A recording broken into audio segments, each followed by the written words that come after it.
I am so grateful to have overcome devastating challenges over my lifetime. It's for this reason that I am passionate and obligated to share my faith, my hope, and my life. My faith is in God, my hope is in His promises, and my life is for this purpose. I am Yvonne Roundtree, and this is Everyday Matters.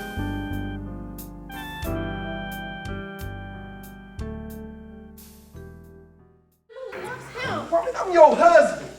Your husband. Now either you can stay here with your husband or you can leave with your husband. I know you're not going to touch me. Ho. Your husband is hurt, okay? I'll be okay. Just be with your husband. You don't want to say it. You don't mess with marriage. Go, don't be with your husband. Relationships can be very exciting. They can be very interesting. They can also be very difficult. Today on Everyday Matters, we're talking to Dr. Parker about relationships. Join the discussion.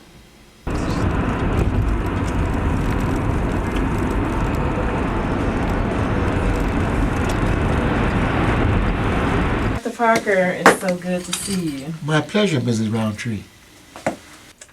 Hi, Dr. Parker. It's so good to see you again.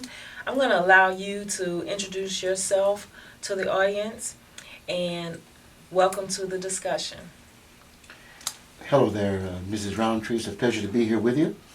For those in the viewing audience who probably remember me, I'm that same Dr. Parker who is a professor of psychology at Chicago State University for some 34 years, and I was also an adjunct professor at Roosevelt University, downtown Chicago, for nearly almost 20 years.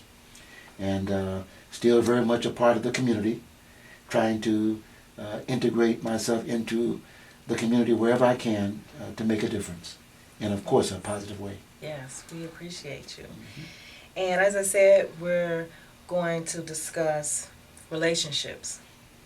And Dr. Parker is very well prepared to discuss this subject with us. Dr. Parker, let's start out with the original relationship. Let's go back to the history of relationships. Are we talking about Adam and Eve? The original? Not that original. Not that far. How about we just go back to what the relationship should look like? Well, we're talking about male-female relationships primarily. Yes. And when you say what should the relationship look like? Well, it should look like individuals who care about each other, individuals who respect each other, individuals who can communicate effectively with each other. That's what it should be about. That's what it should look like. Mm-hmm. And if there's love in the mix, then that's just the icing on the cake. It enhances the entire relationship if there's love. Yes. So now, you're absolutely right as far as all of those ingredients, and then we can go on to talk about, my question is actually what happened? What happened in all of that? We see relationships now, they've taken a whole different dimension, and we see a lot of divorce, and we see a lot of unhappy families, and we see a lot of single parents. So the relationship has changed over time, and I wanted to talk to you a little more about what happened in the process of our relationships developing. So many things happen. I hope you don't ask me what came first, because it'd be very difficult to pinpoint what factor or factors impacted the relationship first. But there were so many things that have happened. The overall society has changed. Our values have changed. Mm-hmm. There was a time when the woman was the homemaker, and she stayed home. Then we saw the woman go into the world of work. Okay. That was one of the first big, gigantic changes in the relationship. Mm-hmm. Then we had the so-called sexual revolution of the 60s, another major factor. Mm-hmm. Then we had the birth control pill. which is a part of that sexual revolution piece. But so many things have happened that have impacted the male-female relationship in a tremendous way. And the absence of the church's role has declined in the past, I'd say 25, 30 years.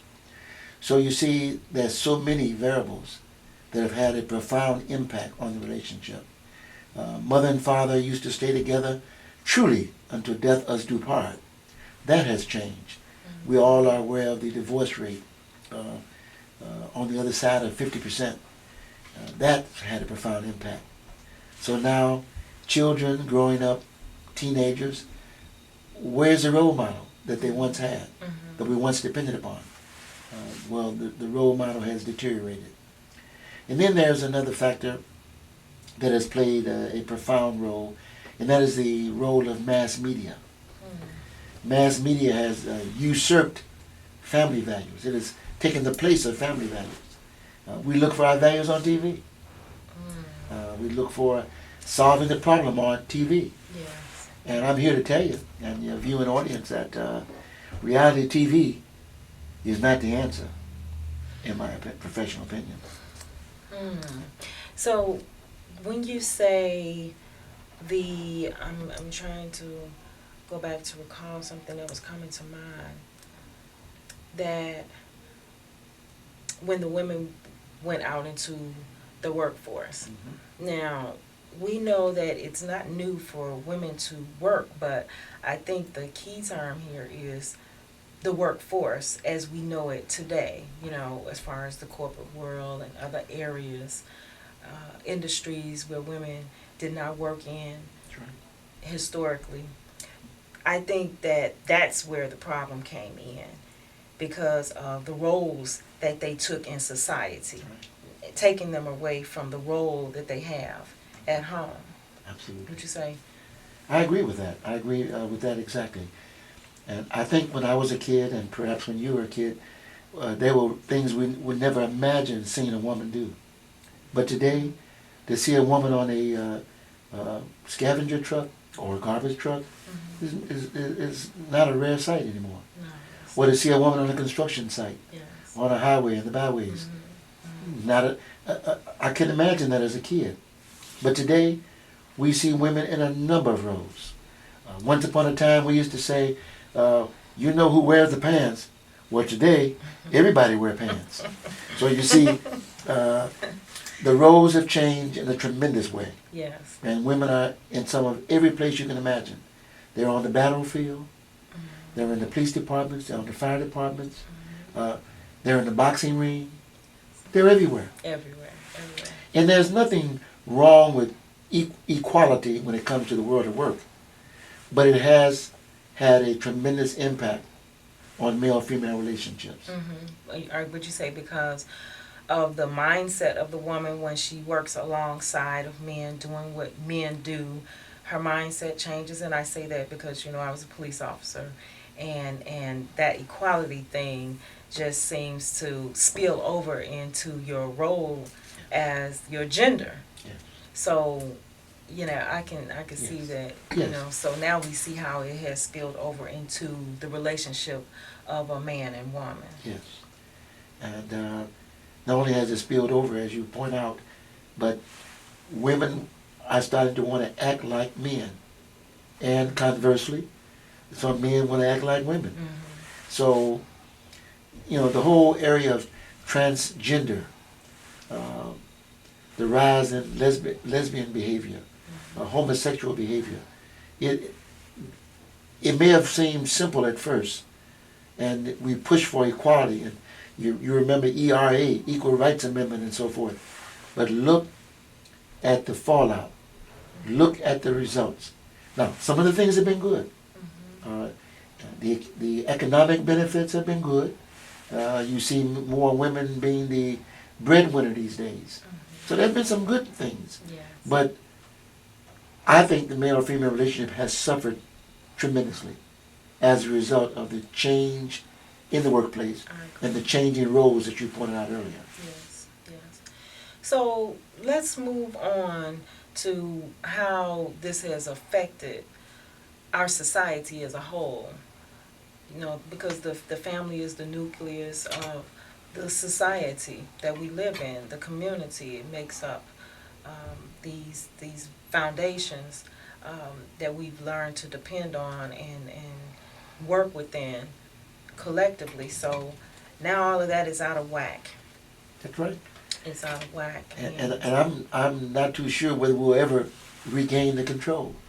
We've seen a rise in crime, particularly juvenile crimes in the juvenile ranks, the 18 to 24-year-olds.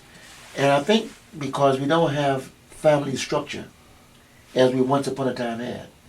We've got mother and father both passing in the day and the night, going to work, trying to make the almighty dollar. And many families think today that you need 2 paychecks to keep a household going. I have some different views about that. It depends on what you value. You know, if you want to, everybody wants to buy a new car every 3 or 4 years. Yeah, you do need 2 paychecks. If we want the latest fashions, everybody wants to have the latest fashions. Yeah, you need 2 paychecks. Yeah. But what do you value? Yes. And I think our values have changed over the years, and I think that has played into lack of supervision in the household. You remember once upon a time we had the family dinner hour, Oh, yes. where we would sit around the table as a family. Well, fast food companies are feeding the family now. Yes. You see, everybody gets their little brown bag or their white bag, and they go to their separate place in the house and eat. You see, so we've suffered a tremendous amount in the family as a result of the change in roles between males and females. And you made some good points there. And then when we look at that, we don't even make it to a family unit where we have children who have one parent, or they're being raised by grandparents or other relatives or friends. That's another issue from this fallout of this family unit not being valued, as you said. Absolutely. And we got a lot of single-held households, and unfortunately they are headed by women, and without the help of a man. And sometimes women assume the role with a lot of bravado, or maybe I should say bravada. But I think that when God ordained the marriage, man and a woman, I think that he was absolutely right. But of course today, many women, for whatever reasons, have assumed the role, and proudly. But there's no way that the family unit can ever be sustained by a single individual. I think it was a purposeful design for a man and a woman, mother and a father, husband and a wife, to maintain the family. I agree. And I think that should prevail. Yeah, I agree with that, because you see single parent households, whether they're headed by males or females, and you're absolutely right that one parent will try to assume the role of both parents. So now you're going back to what you touched on before about the gender confusion and the role reversal and blending and all of that other craziness that comes about that we're not aware of. I was a single parent at one time, and I know that was one of the things that had to be broken, that I had to come back to what my role actually is as a woman first. I'm not the father. As some women like to say, I'm the mother and the father. That's right. Well, you can't be the mother and the father, you know. So, you know, I really appreciate you bringing that point about the roles. Yes. They're So important. Absolutely. There are some things that I think that mother needs to teach daughter, and there are certain things that dad needs to teach son. And I don't think that a mother, no matter how great she is, and we got some great mothers, Yes, but there's some things a mother cannot teach a male child. exactly. And there are certain things that a father cannot teach a female child, you see. And I think that single-headed households by fathers, they do a good job. Mothers do a good job.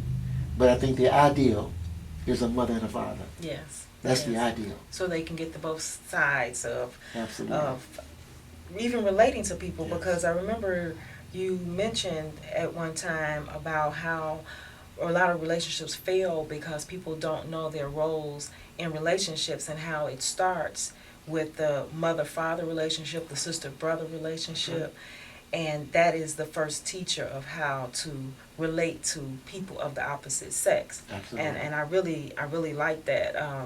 Talk to me some more about that. That's a good point. We forget that in the human learning experience, the most basic form of learning in human beings is through observation. We sometimes call it vicarious learning or observational learning. But that's the most basic. We learn by what we see, what we hear, through our observation.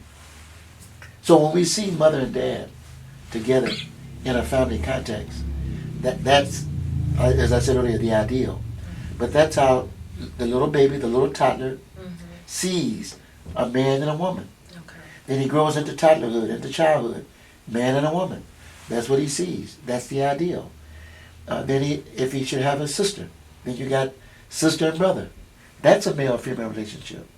See? So those relationships, in my professional opinion, establish the template or the role model for what it should be.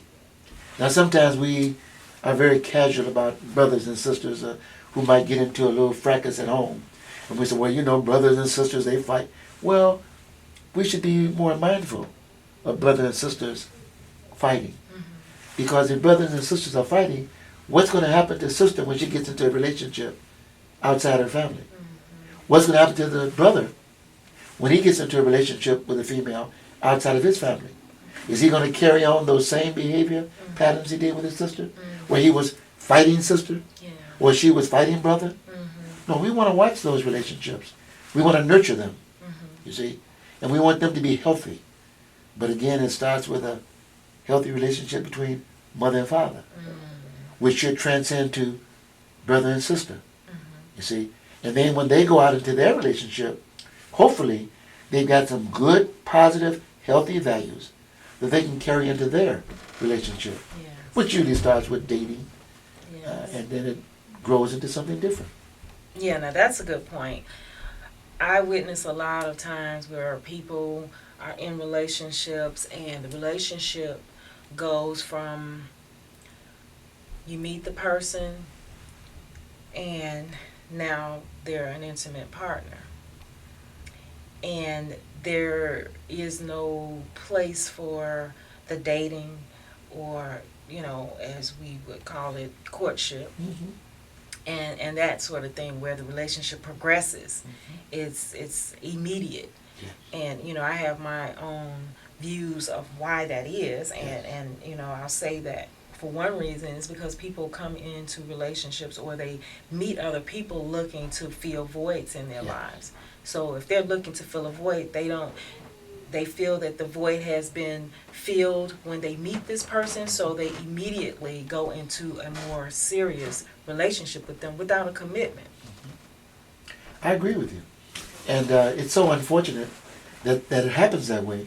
And then we wonder why these relationships are so short-lived, so short-term.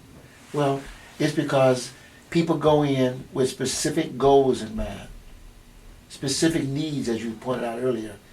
And when those needs have been met, there's no need for the relationship any further. And absent a commitment, it isn't going anywhere. Yes. You're absolutely right. Yes. So it's very important for individuals who engage in a relationship to understand why people are there. You know, why are you here? Why am I here? What are our goals? What is our purpose in this relationship? Because I tell people often, particularly females, and I tell males also, but more females, when you hear somebody say, I love you, early on in a relationship, you just met them, it's probably, I lust you. Now the words come out, I love you, but I tell women immediately, if you hear those words too soon, early on, it's probably, I lust you. Yes. You see? And I try to point that out because when it goes to lust, Well, if it starts with lust, it'll probably end with lust. See? And it'll be very short term. Yes, yes. But absolutely. that commitment piece you talk about is so critical.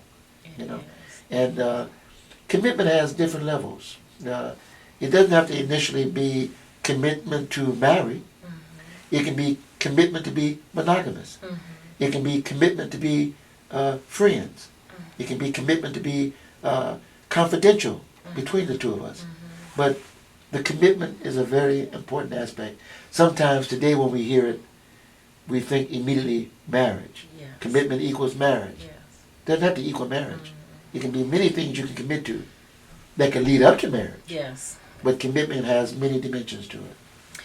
Yes, and there's another good point in that, because a lot of times when we jump into the relationships so deeply, so quickly, and we don't go through that process of commitment, because as you said, the commitment should go from one level to the next level. And I like when you said that if someone commits in words of love, the expression of love, or the confession of love too fast, then that is not the natural process of commitment. You don't just do that. You don't give your trust to someone that you don't know. Right. There's a period of time where you have to get to know them, and that takes time. That's right.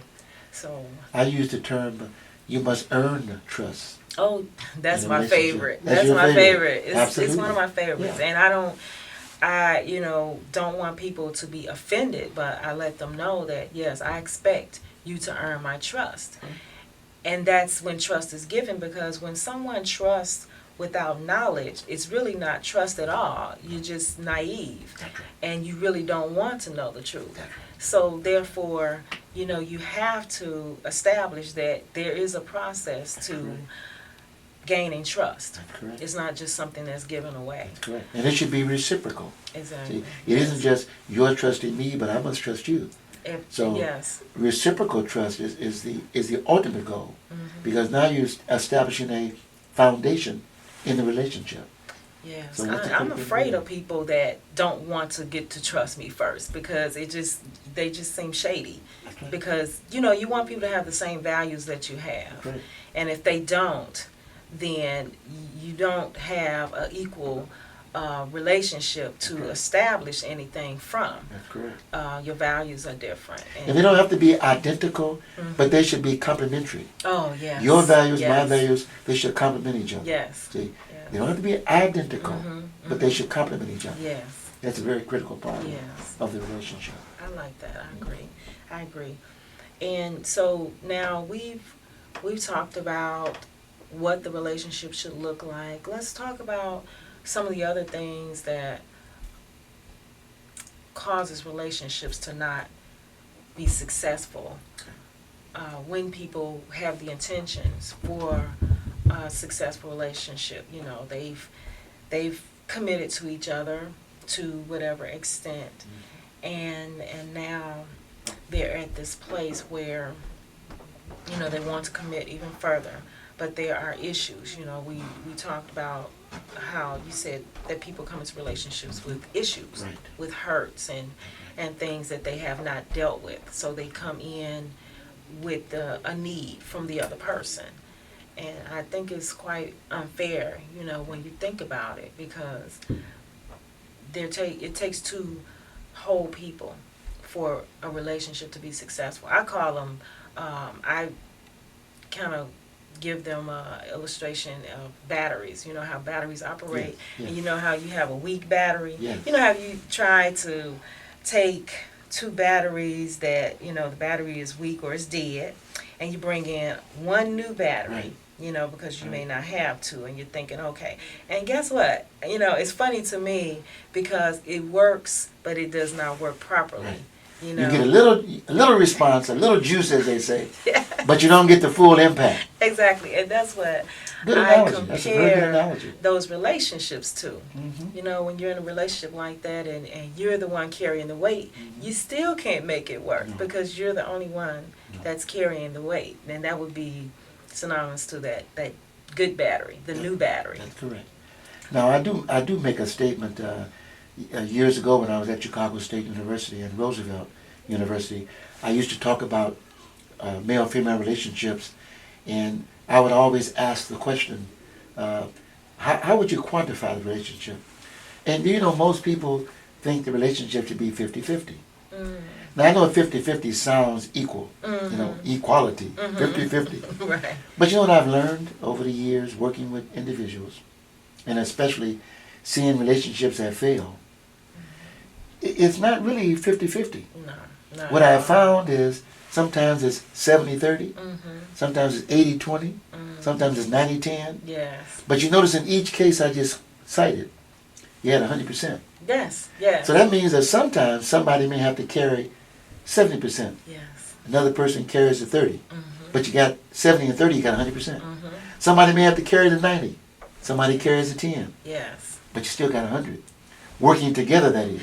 Yes. You see? Yes. But what I found, you were asking the question about things that cause a relationship to disintegrate.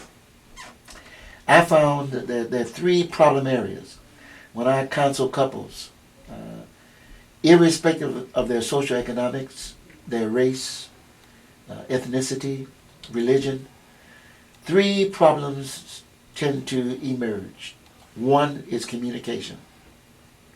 2, financial. And 3, in the area of sexuality.